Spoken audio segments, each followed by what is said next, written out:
بكريم آله وأصحابه كرام الفاتحة. أعوذ بالله من الشيطان الرجيم. بسم الله الرحمن الرحيم. الحمد لله رب العالمين الرحمن الرحيم مالك يوم الدين. إياك نعبد وإياك نستعين. اهدنا الصراط المستقيم صراط الذين أنعمت عليهم غير المغضوب عليهم ولا الضالين آمين. السلام عليكم ورحمة الله وبركاته. الحمد لله والصلاة والسلام على رسول الله سيدنا محمد بن عبد الله وعلى آله وصحبه ومن والاه. أشهد ونشهد أن لا إله إلا الله وأشهد أن محمدا عبده ورسوله. اللهم فصل وسلم على سيدنا محمد عبدك ورسولك النبي الأمي وعلى آله وصحبه وبارك وسلم. ثم أقول رب اشرح لي صدري ويسر لي أمري واحلل عقدة من لساني يفقه قولي يفقه قولي أما بعد. قال الله سبحانه وتعالى في تنزيله: لقد كان لكم في رسول الله أسوة حسنة صدق الله العظيم. Alhamdulillah, yang pertama-tamanya kita merafakkan kesyukuran kehadiran Allah Subhanahu wa taala, yang mana dengan limpah kurnia dan juga dengan rahmatnya, alhamdulillah, pada petang hari ini kita masih lagi diberikan kesempatan, peluang serta peluang oleh Allah Subhanahu wa taala untuk kita menunaikan salat fardu Jumaat berjemaah, dan kita berada dalam majlis kuliah. Tak ada apa yang kita pohon pada Allah Ta'ala melainkan mudah-mudahan segala amalan dan segala kerja baik kita ianya akan diterima oleh Allah Subhanahu wa Ta'ala. Allahumma amin. Dan kita menyambung lagi apa yang kita baca pada subuh tadi, iaitulah berkenaan dengan jangan merendahkan kedudukan kita sebagai seorang manusia. Dan manusia dijadikan oleh Allah Subhanahu wa taala dengan begitu mulia. Tak kira bangsa apa, tak kira warna kulit, tak kira lah dia ini daripada agama apa. Dan maksud dia ni bukan daripada agama mana-mana, ni maksudnya bukan kita mengiktiraf semua agama, bukan macam tu. Tapi asal kejadian manusia itu mulia. Dan Allah Ta'ala sebut perkara ni dengan umum.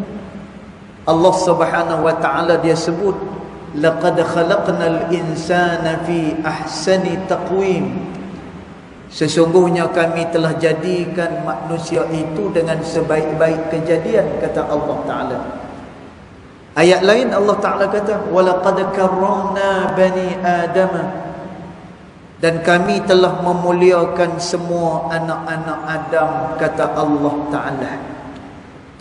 Dan sebab itu manusia, bila mana dia banyak dosa dengan Allah Ta'ala, bila dia nak balik kepada Allah Subhanahu wa Ta'ala, dia betul dengan Allah Subhanahu wa Ta'ala, ikhlas. Dia ikhlas nak balik kepada Allah Ta'ala sebagaimana yang kita sebut tadi. Orang ni dia bertaubat dengan taubat yang nasuha.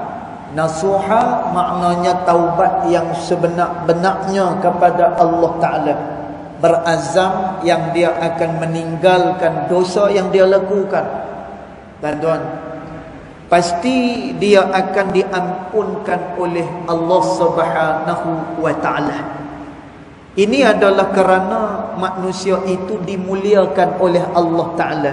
Kerana tu ulama dia beritahu kepada kita, bila mana ada orang yang buat maksiat kepada Allah Ta'ala, yang kita marah, yang kita tak suka, yang kita benci, adalah perbuatan dosanya kepada Allah Ta'ala, bukannya kepada orang yang melakukan maksiat itu.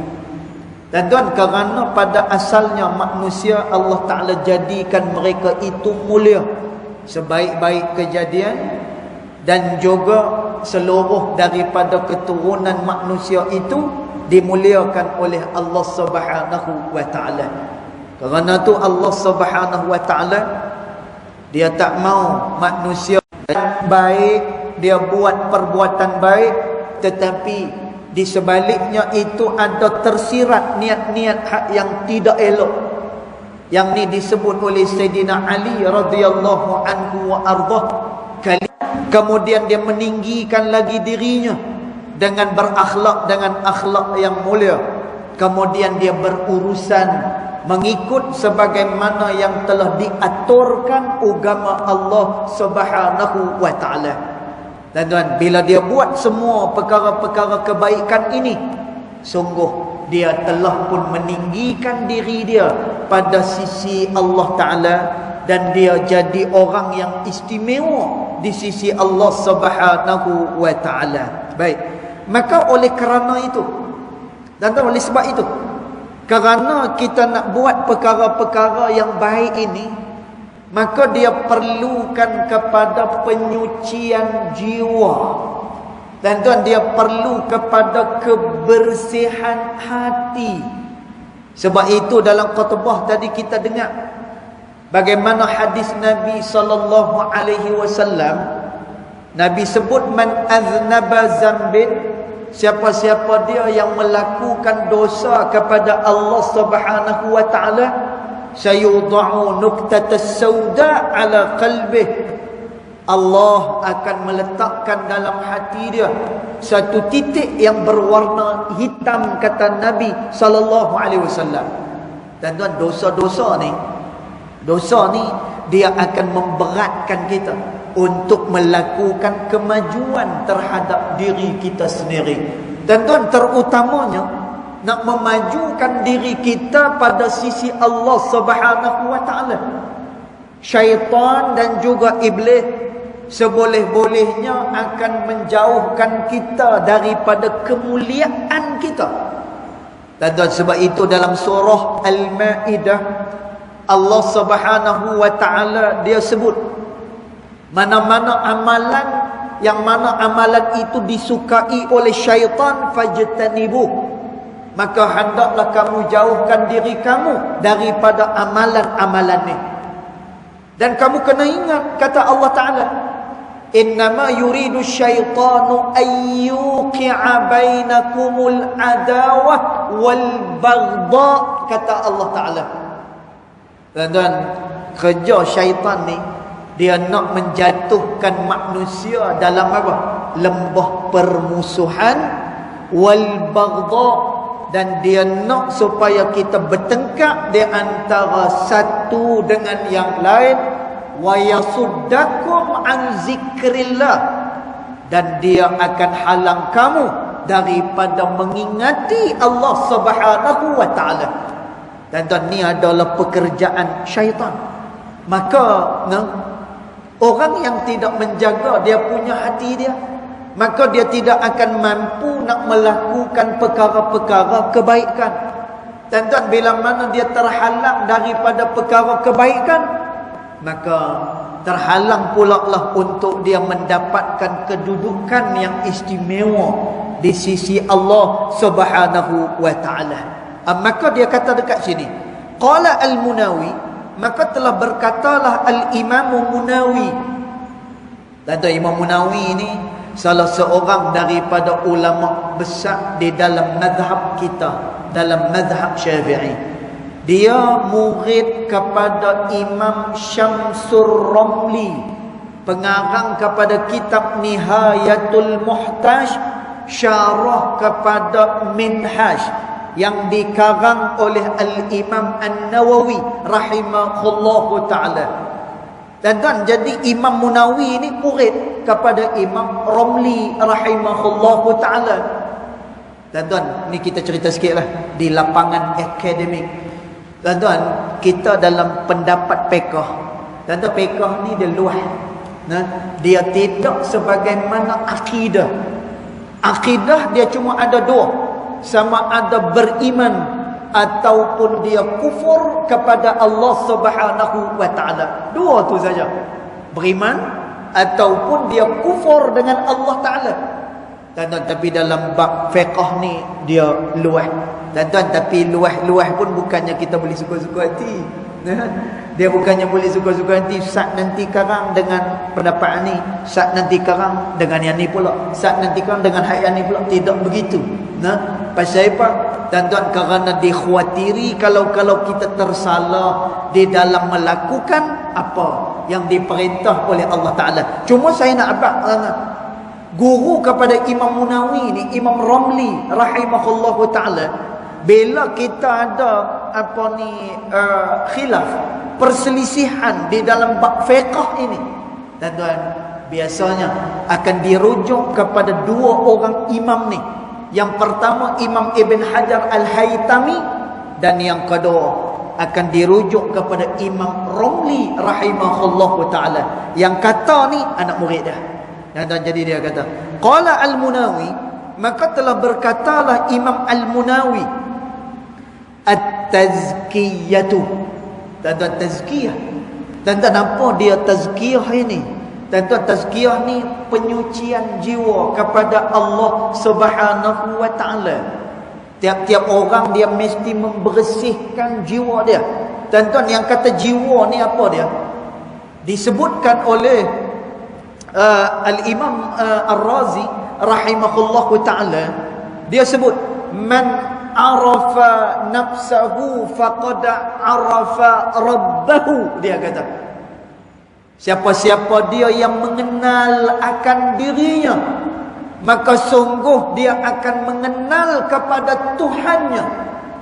Tuan-tuan, maksud diri dekat sini apa dia? Tuan-tuan, diri dekat sini bukan diri lahir ni. Yang diri lahir ni memang kita tahu. Tuan-tuan, kita tahu diri kita. Tuan-tuan, kita tahu kita ni lagu mana, kita ni jenis yang macam mana. Tuan-tuan, kita tahu diri kita. Tapi maksud perkataan Imam Razi rahimahullahu ta'ala ni, siapa yang mengetahui dirinya, maka dia akan kenal kepada Tuhannya. Tuan-tuan, dia merujuk kepada hati dan juga roh yang dijadikan oleh Allah Subhanahu wa ta'ala. Dan kerana daripada hati, kerana daripada kebaikan roh inilah, maka manusia itu dia akan terdorong melakukan segala kebaikan. Tuan-tuan, kita kalau tak terdorong melakukan kebaikan ni, tuan-tuan, semayang Jumaat pun kita tak khabat, kita tak naik masjid ni. Tuan-tuan, tapi kerana apa? Kerana kita orang semayang, alhamdulillah. Tuan-tuan, kerana kita orang yang zikir pada Allah Ta'ala, kerana kita orang yang berdoa kepada Allah Ta'ala. Tuan-tuan, walaupun cuaca panas, walaupun kita kena naik Masjid Bukhari ni, tapi lift ada. InsyaAllah. Siapa-siapa tak larat nak naik tangga masjid, boleh naik lift. InsyaAllah. Tuan-tuan, tapi nak cerita, kita naik juga. Tuan-tuan, kita tinggalkan rumah kita saat lah ni pun kita tinggalkan makan tengah hari kita. Pasal apa? Kita nak spend masa 20 minit untuk tazkirah. Tuan-tuan, apa dia yang mendorong kita ni? Apa dorongan? Tuan-tuan, dorongan itu dia datang daripada hati yang elok, daripada roh yang senantiasa disucikan dia. Tuan-tuan, maka Imam Munawi kata, yang kata tazkiyah ni, yang kata penyucian ni apa dia? Wahiya nama'un nafsi bima huwa laha bimanzilatil ghidha lil jismi, dia kata. Yang dikatakan tazkiyah, penyucian itu adalah nama'un nafsi. Dia menyegarkan dia punya diri dia. Dia memperelokkan diri dia.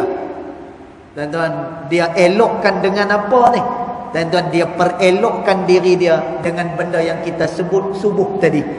Dengan segala perkara-perkara kebaikan, dengan segala perintah Allah Ta'ala, dengan segala amal salehnya, tuan-tuan, maka dia punya roh dia, hati dia akan segar, hati dia akan bersih, roh dia akan kuat dalam melakukan taat kepada Allah Subhanahu wa Ta'ala. Tuan-tuan, ni tak lama lagi kita dah nak Ramadan, dah tak mau lagi.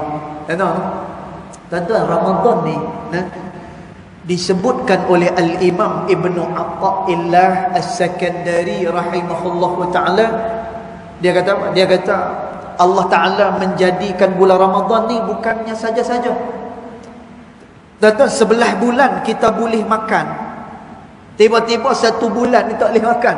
Pada bulan Ramadan, lama pula tu, 30 hari. Tuan-tuan, lama. Kita kena tahan. Tuan-tuan, tahan ni bukan setakat al-imsak. Dia bukan hanya setakat makan dan minum. Malah kata ulama fiqh, anil mufattirat. Dia kena tahan diri dia daripada segala yang boleh membatalkan puasa dia. Tuan-tuan, Imam Ghazali dalam bab ni membatalkan puasa, dia bagi 2 perkara dekat sini. Yang pertama, batal, sungguh-sungguh batal. Tuan-tuan, batal macam mana sungguh-sungguh batal ni? Kalau dia makan, dia minum di siang hari, kalau dia bersetubuh pada siang hari, tuan-tuan, maka batallah dia punya puasa dia. Tuan-tuan, Imam Ghazali dia bagi lagi satu. Ada orang yang dia berpuasa tetapi batal puasa dia. Tuan-tuan, batal dekat sini bukan batal yang dia makan siang hari itu. Terbatal daripada mendapatkan pahala puasa dari Allah Ta'ala. Kerana apa? Kerana pada bulan puasa dia tak jaga mata dia, dia tak jaga dia punya telinga dia, dia tak jaga dia punya mulut dia. Dia tidak beramal pada bulan Ramadan, malah dia macam biasa buat dosa dengan Allah Ta'ala. Dan puasa dia sah selagi mana tak ada yang masuk dalam rongga yang terbuka ni. Dan selagi tu sah dia punya puasa dia. Tapi Imam Ghazali kata pahala dia terbatal. Tuan-tuan, dia tak mendapatkan pahala dari Allah Ta'ala. Tuan-tuan, jadi pasal apa Allah Ta'ala buat puasa ni? Tujuannya adalah kerana untuk melatih seseorang membersihkan rohnya, agar roh itu ringan, agar roh itu terdorong melakukan segala yang diperintah oleh Allah Subhanahu wa Ta'ala. Dan dekat sini memberi faham pada kita. Yang kita duk buat ni, solat Jumaat. Tadi lepas solat Jumaat kita doa dengan Allah Ta'ala. Kemudian kita dengar khutbah. Kemudian kita solat sunat. Kemudian kita duduk dalam majlis ilmu. Tuan-tuan, semuanya ini menghakis karat-karat, daki-daki dan kekotoran-kekotoran yang berada di dalam hati kita. Tuan-tuan, bila mana orang ni dia buat lagu tu, dia beramal saleh, tuan-tuan, pada masa tu terdoronglah roh dia, segaklah roh dia, kuatlah roh dia untuk melakukan taat kepada Allah Subhanahu wa Ta'ala.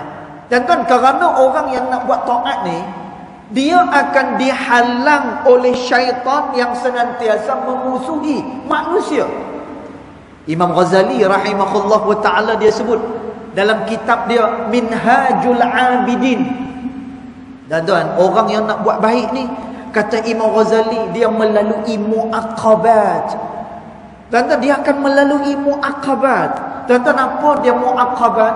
Mu'aqabat adalah ujian-ujian, halangan-halangan.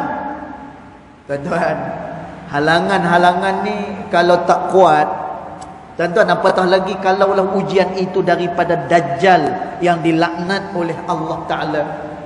Tuan-tuan, kita minta dengan Allah Ta'ala. Sebab itu dalam tahiyat akhir kita minta dengan Allah Ta'ala, Allahumma inna na'udzubika min syarri fitnatil mahya wal mamat. Ya Allah, aku berlindung daripada fitnah hidup dan juga fitnah mati. Aku minta perlindungan itu. Kemudian kita minta perlindungan lagi dengan Allah Ta'ala, wa na'udzubika min syarri fitnatil masihid dajjal. Ya Allah, aku minta perlindungan daripada buruknya fitnah daripada Masih ad-Dajjal. Tuan-tuan, kenapa?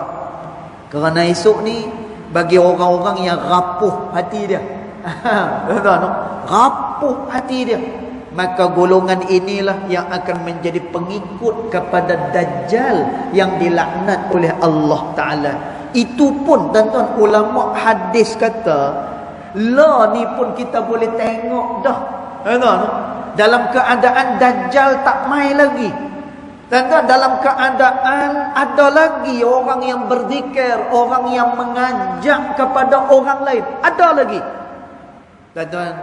Tapi ada dah orang yang dia meninggalkan kebaikan-kebaikan ini. Tuan-tuan, dia tinggalkan solat jemaah, dia tinggalkan kuliah, tuan-tuan, dia tinggalkan zikir, dia tinggalkan bacaan Al-Quranul Karim, tuan-tuan, ilmu tak ditambah dan sebagainya. Tuan-tuan, ulama kata, nah, ini adalah perbuatan-perbuatan yang akan merapuhkan hati dia dan roh dia daripada untuk terus taat kepada Allah Subhanahu wa Ta'ala. Maka Imam Al-Munawi dia simpulkan pada kita. Dan bila dia dah simpul, kita pun nak simpul sama orang. Nah, jadi kata saya hari ni voice suara kurang elok kan, minta maaf lah. Nah, sampaikan nak buat apa ni kunut nazilah tadi pun saya rasa tak lepas kan.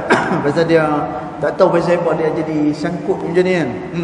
Pasal akhir tahun ni tak tahulah, kenduri banyak sangat, nasi Arab kan, daging kambing, lepas itu macam-macam kunafa, kan, makanan pelik-pelik. Masya Allah. Tapi tak apalah, tuan-tuan. Tadi dalam khutbah pun kita doa untuk saudara kita di Palestin. Tuan-tuan, dalam sembahyang kita, lepas sembahyang pun kita doa. Tuan-tuan, semuanya itu adalah tempat-tempat mustajab berdoa pada Allah Ta'ala. Al-Imam Ibnul Jauzi rahimahullahu ta'ala kata, tempat yang mustajab berdoa ketika mana khutbah kedua, imam tengah khutbah kedua, dia berdoa pada Allah Ta'ala, mustajab pada waktu itu. Dan waktu yang mustajab juga adalah ketika mana lepas daripada sembahyang, mustajab doa kepada Allah Ta'ala. Tuan-tuan, jangan kita lupa, maksud daripada kunut nazilah apa semua ni untuk saudara kita, maksudnya apa? Ingatan kita kepada saudara-saudara kita. Tuan-tuan, tu yang penting. Lebih penting daripada tu, meninggalkan perangai-perangai, tabiat-tabiat yang sama dengan Yahudi. Yang tu lagi penting lagi. Kita duk marah pada Yahudi apa semua sekali ni, tuan-tuan, tapi kita sendiri pun semayang lewat. Tuan-tuan, kita marah pada Yahudi apa semua sekali ni, tuan-tuan, tapi kita mengikuti tingkah laku mereka yang Allah Subhanahu wa Ta'ala sebut, walan tarda ankal yahudu walan nasara hatta tattabi'a millatahum, kata Allah Ta'ala. Mereka tidak akan redha sehinggalah Yahudi dan Nasara takkan redha pada kamu, sehinggalah kamu mengikut agama mereka. Tuan-tuan, ulama tafsir kata dia bukan nak ubah agama kita. Tuan-tuan, mereka tak ubah agama kita, tapi cukup kalau kita mengikuti jejak langkah mereka, cukup dah bagi mereka. Tuan-tuan, yang ni lebih penting lagi. Untuk kita boikot, untuk kita tinggalkan. Pasal apa?